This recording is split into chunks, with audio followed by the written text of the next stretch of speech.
Boulazac n'a connu que deux maires depuis 1953, deux communistes, Lucien Duttard et depuis 1988, Jacques Auzou, qui est aussi président du Grand Périgueux.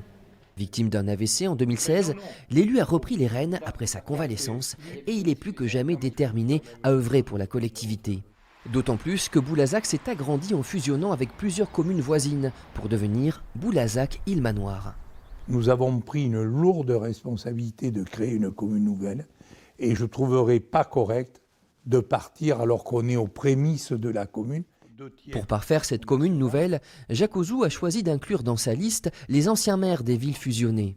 Autre conséquence de cette fusion, l'apparition d'un challenger venu d'Ature, Jérémy Pierre Nadal.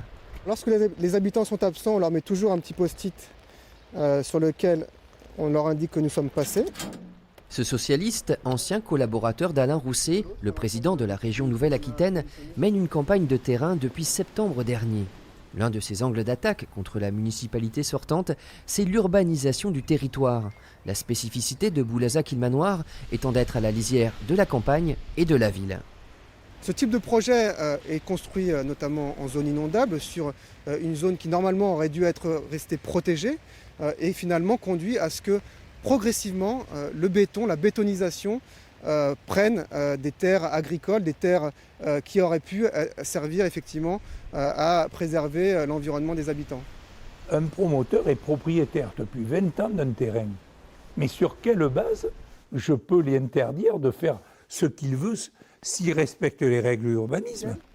Autre thématique portée par la liste de Jérémy Pierre Nadal, la participation citoyenne. Peut-être qu'un temps, il y avait un modèle très vertical qui a peut-être laissé entendre que c'était plus efficace. Aujourd'hui, l'efficacité, je la crois beaucoup plus en termes de concertation.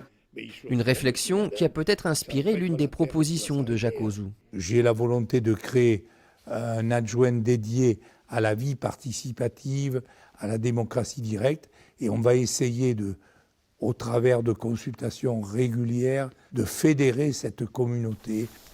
En 2014, il n'y avait eu qu'une seule liste. L'apparition d'une seconde candidature aura permis de nourrir le débat sur le devenir de Boulazac-Île-Manoir et qui sait, de créer la surprise.